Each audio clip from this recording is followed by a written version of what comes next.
কথায় আছে দোরগড়ায় যদি মাছ আসে মাছওয়ালাকে কিন্তু ফিরিয়ে দিতে নেই, কি অল্প স্বল্প হলেও মাছ কিন্তু নিতে হয়। সকাল সকাল আজকে মাছ দাদা ভাই মাছ নিয়ে এসেছে। এরপর আমার ছেলের পছন্দের মাছটা খুঁজে পেয়ে গেলাম তার থলিতে। তখন আর যাই কোথায়, পুবলা খেতে ভীষণ ভালোবাসে।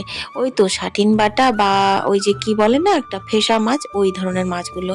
যাই হোক, ব্রেকফাস্টে বানিয়েছিলাম আজকে আপাম।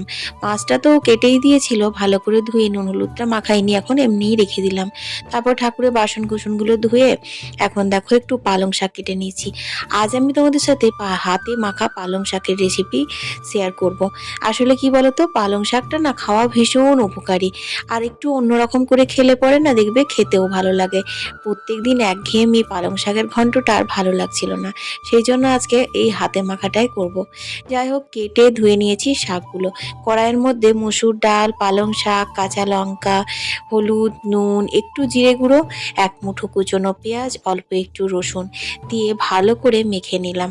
হাতে কিন্তু ভালোবাসা থাকে, ভালো করে মেখে নিতে হবে।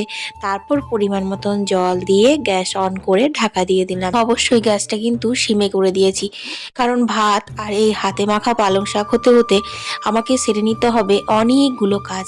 আমার কাজের বউ এখন 1 সপ্তাহ আসবে না। হ্যাঁ বন্ধুরা, আর এই ঠান্ডার মধ্যে সমস্ত কাজ বাজ সারা একটু কষ্ট তো হচ্ছেই।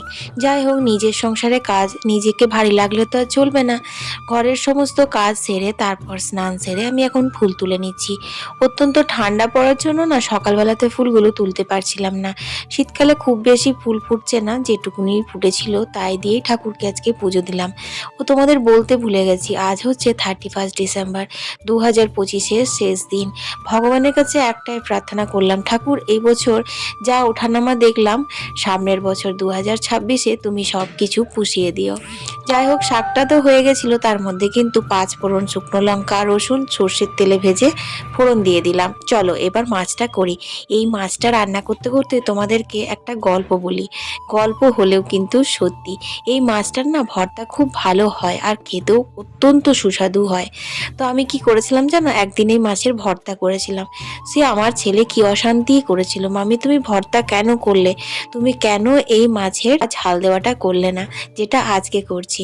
তখন আমি দিব্যি কেটে বলেছিলাম, এই মাছ আমি আর কখনো আমার রান্নাঘরে করব না রান্না। কিন্তু কি করব, মা তো, ছেলের সব আবদারই মেটাতে হয়, তাই আজকে আবারও ঝাল দেওয়া করে নিলাম। যাই হোক, আজকের ভিডিওটা ভালো লাগলে অবশ্যই লাইক শেয়ার করো। টাটা।